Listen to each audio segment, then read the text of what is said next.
Keynesianismo é uma piada de muito mau gosto.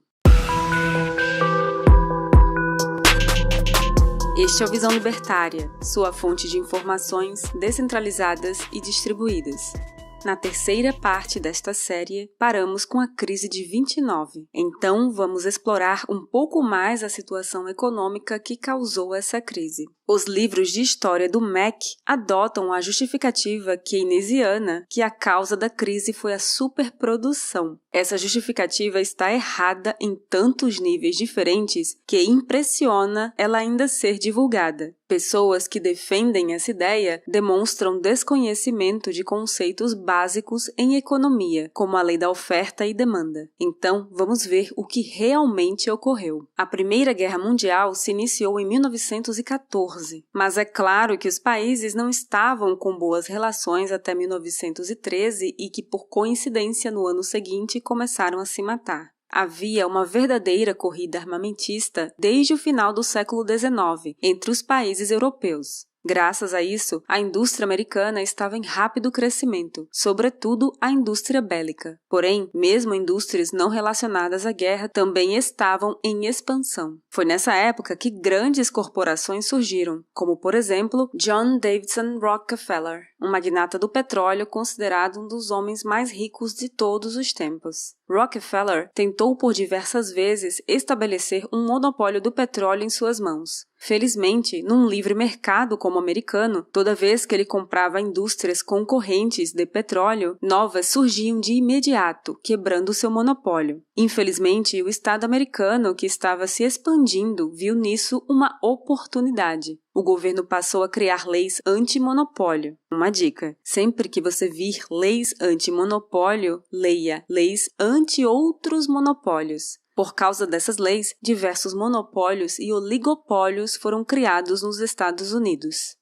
Mas dentre todos esses monopólios, o pior de todos, sem dúvida, foi o monopólio bancário, conhecido como Federal Reserve, Fed, em 1913, que foi o grande responsável por todas as crises americanas, a começar pela crise de 29. Por causa das tensões pré-guerra, as indústrias americanas que exportavam para a Europa estavam em rápido crescimento, e o Fed queria ajudar, instituindo a reserva bancária fracionada. Com o início da guerra, em 1914, os países europeus, que já gastavam tudo o que tinham em insumos para a guerra, passaram a gastar até o que não tinham em material bélico. A princípio, isso não era um problema, já que uma economia em rápido crescimento podia suportar as burrices do Fed. Mas a guerra não durou para sempre. Ainda assim, por causa do dinheiro abundante, as ações das empresas continuavam se valorizando. O palco estava armado. Mas por que a crise aconteceu especificamente em 1929, não antes ou depois? Qual foi a faísca que acendeu o barril de pólvora?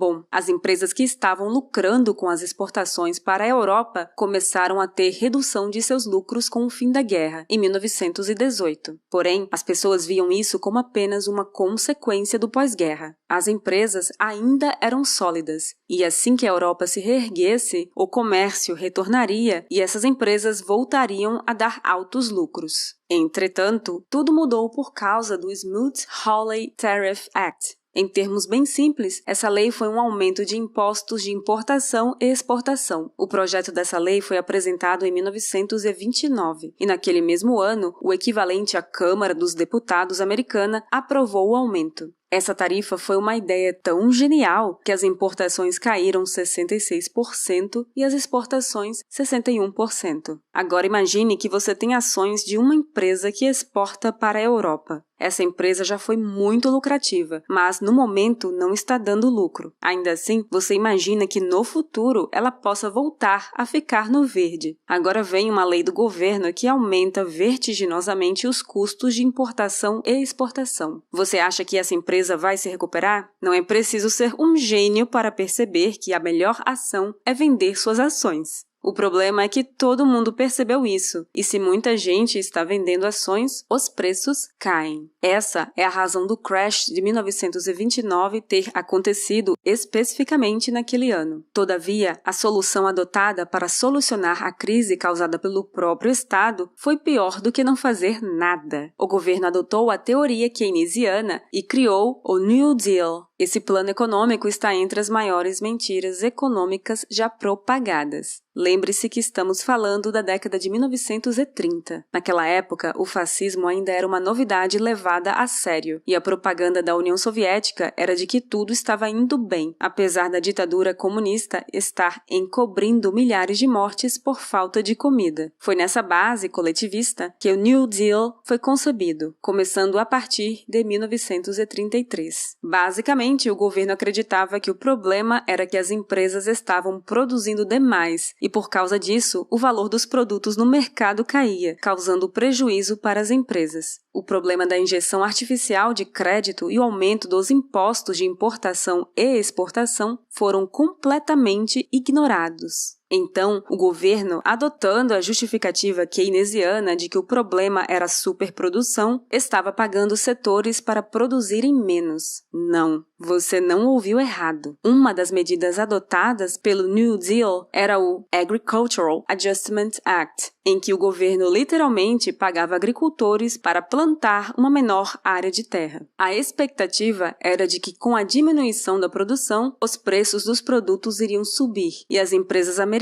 lucrariam mais e a economia como um todo melhoraria. Qualquer pessoa com 2 neurônios consegue ver um grande problema nesse plano. Se os produtos estão ficando mais caros, enquanto a taxa de desemprego estava alta, isso significava que os desempregados agora passariam fome. Os preços dos produtos tinham caído principalmente pelo aumento das tarifas americanas para a comercialização de produtos no mercado internacional, somado à bolha de crédito que o Fed havia causado. Mas é claro que o governo nunca iria reconhecer sua culpa. Dentre outras medidas insanas, também houve um aumento do gasto público, que os keynesianos afirmam ter gerado muitos empregos, sendo responsável por diminuir o desemprego de 37% para 30%. Só para ter uma ideia, a taxa normal de desemprego dos Estados Unidos naquela época era de cerca de 5,5%. Além disso, houve medidas para confiscar ouro da população, a fim de lastrear o dinheiro novo que o governo estava imprimindo loucamente. Isso sem falar nas medidas de auxílio emergencial, que só causaram ainda mais dificuldades na recuperação econômica do país. Na verdade, tamanha era a intervenção estatal que a Suprema Corte Americana julgou inconstitucional a maioria das medidas do New Deal, em 1935. Coincidentemente, a partir da declaração de inconstitucionalidade do New Deal, a economia começou a mostrar sinais de recuperação, melhores do que no período anterior. Mas o que o governo iria fazer agora? Adotar medidas de liberalização do mercado? Se você achou isso, não está prestando atenção. Na cabeça do presidente, o problema não era o fracasso do New Deal, era o STF americano que o declarou inconstitucional. Então, em 1937, o presidente propôs uma lei para colocar mais 5 juízes na Suprema Corte, que coincidentemente eram favoráveis, adivinha, ao New Deal. Felizmente, esse projeto não passou, mas com o tempo, alguns juízes se aposentaram e as novas indicações do presidente permitiram que ele fizesse novas leis, dizendo exatamente o mesmo que o primeiro New Deal. Só que agora, a nova Suprema Corte de amigos do presidente não julgou as medidas inconstitucionais. Assim, em 1937, o segundo New Deal foi apresentado, sendo que era apenas uma repetição do primeiro, com o aval do judiciário. Esse plano foi tão bem sucedido que o desemprego voltou a subir.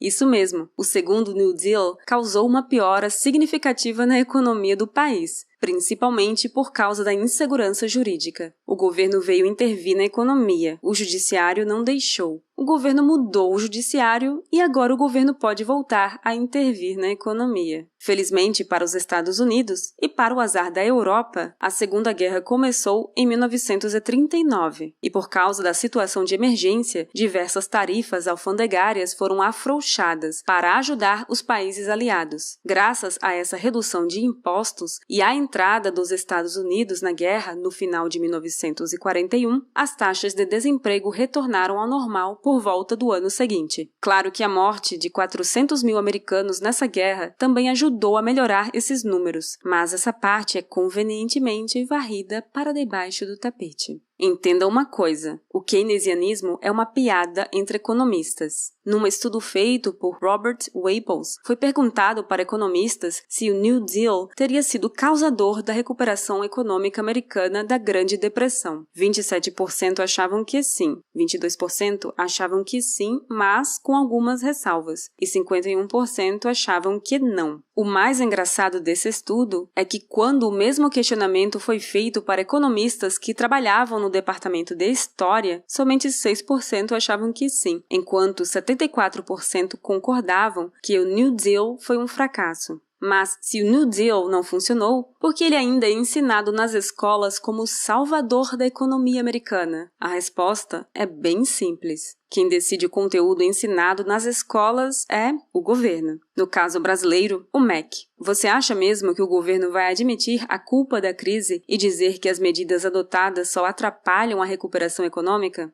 Claro que não. Quando o atual presidente americano, Joe Biden, diz que precisam fazer um Green New Deal, ele está dizendo que o governo deve intervir mais na economia, destruindo empregos e gerando mais pobreza. Keynes entrou para a história como o pior economista de todos os tempos. E antes que você comece a sorrir, amigo comunista, saiba que Marx só não ganha esse título porque ele nunca foi economista, mas sim um filósofo. Retomando o assunto, em 1945, com o fim da Segunda Guerra Mundial, os Estados Unidos tinham cumprido seus objetivos. Recuperaram sua economia, garantiram a vitória de seus aliados e mostraram para seu maior rival o poder de suas bombas atômicas. Infelizmente, o governo americano percebeu algo que os países europeus já tinham reparado há algum tempo. Guerras são ótimas para justificar o crescimento estatal. Então, os Estados Unidos começaram a participar, em sua maioria indiretamente, de guerras ao redor do globo. Sem dúvida, você deve se lembrar dos conflitos na Coreia, no Vietnã e no Oriente Médio. Por causa desse comportamento beligerante, os Estados Unidos são atualmente o país que mais gasta com indústria bélica no mundo. Porém, a verdadeira bomba econômica armada pelo governo americano foi o Acordo de Bretton Woods. Com o fim da guerra, diversos países europeus tinham uma dívida impagável com os Estados Unidos. Então, o governo adotou uma política inovadora. As reservas de ouro dos países seriam compradas pelos Estados Unidos. Então, todas as moedas seriam lastreadas em dólar, enquanto o dólar teria o lastro em ouro. Isso foi uma jogada de mestre dos Estados Unidos.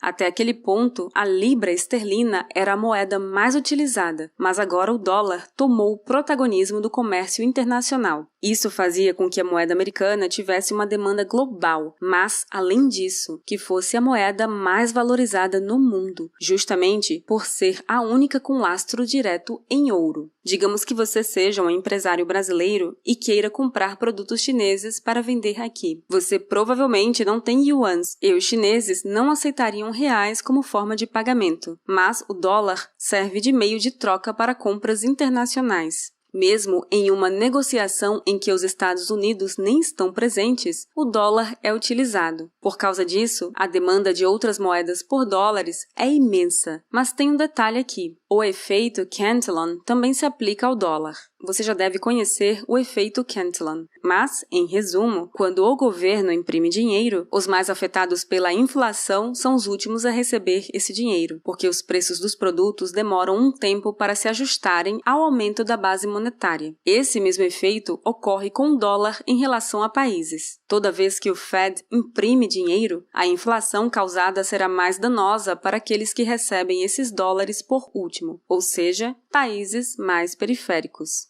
Ainda bem que o lastro em ouro limitava a quantidade de dinheiro que poderia ser criado. Então o Fed não poderia imprimir dinheiro loucamente sem ter uma reserva de ouro para basear essa impressão. Infelizmente, esse lastro em ouro foi removido em 1971, mas isso é um tema para a próxima parte desta série.